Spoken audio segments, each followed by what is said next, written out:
ప్రభునందు ప్రియమైన దేవుని బిడ్డలారా, సిలువ సన్నిధి విశ్వాసులారా, మరి సిలువ సన్నిధి పరిచర్యలు దేవుడు మనకు అనుగ్రహించాడు.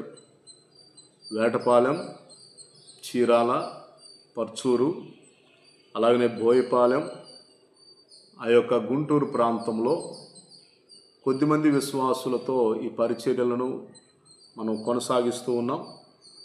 మరి ఆయా దూర ప్రాంతాల్లో ఉన్నటువంటి మన విశ్వాసులు మరి కొన్ని పట్టణాల్లో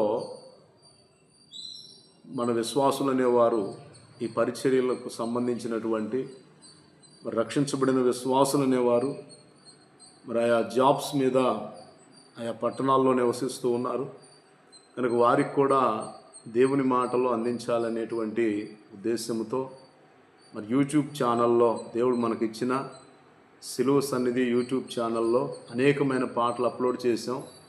మరి అలాగనే వర్తమానాలు కూడా అప్లోడ్ చేయాలని, తద్వారా విశ్వాసులైనటువంటి మిమ్ములను మరి ప్రభు రాకడకు పరిపూర్ణులుగా సిద్ధపరచాలనేటువంటి యొక్క ఉద్దేశంతో మరి ఈ దినము నుండి సిలువ సన్నిధి యూట్యూబ్ ఛానల్లో మన ఛానల్లో వర్తమానాలు అనేవి అప్లోడ్ చేస్తాను. మరి వర్తమానాలను వినండి, విని ఆత్మీయ మేలులు ఆశీర్వాదములు పొందండి.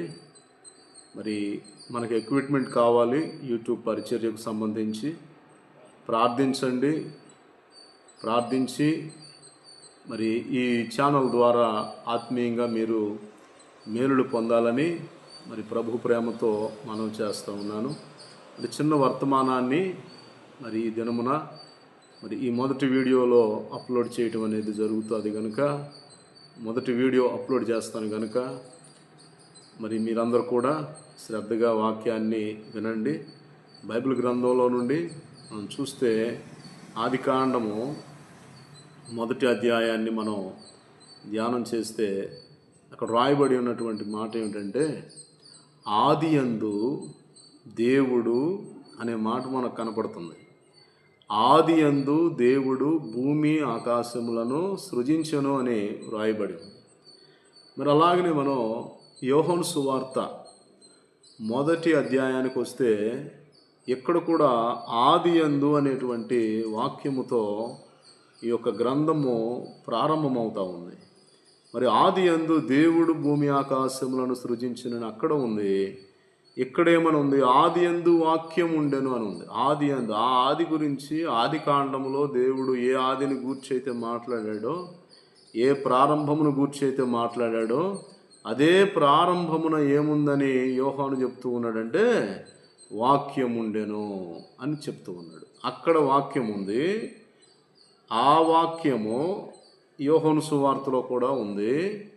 ఆ వాక్యము యోహాను సువార్త మొదటి అధ్యాయం 14వ వాక్యములో శరీరధారి అయి కృపా సత్య సంపూర్ణుడుగా మన మధ్య నివసించింది ఆ వాక్యం. మరి ఆ వాక్యమే మన ప్రభు అయిన యేసుక్రీస్తు. ఆదియందు దేవుని నోట నుండి పలకబడిన మాట ప్రభు అయిన యేసుక్రీస్తు వారు.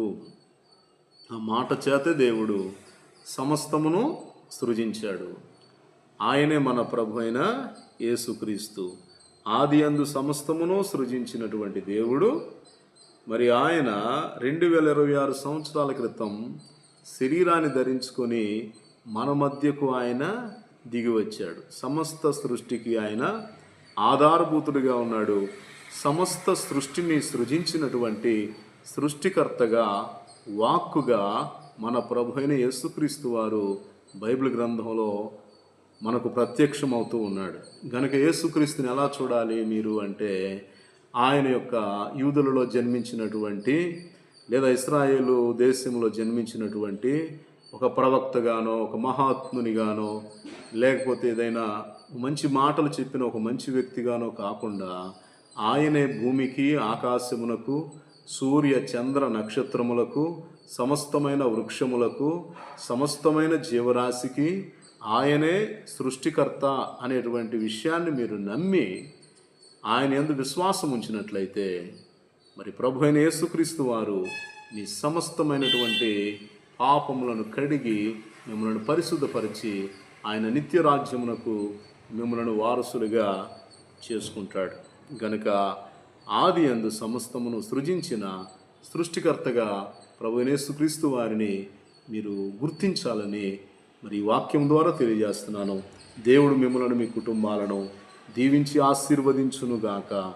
ఆమెన్.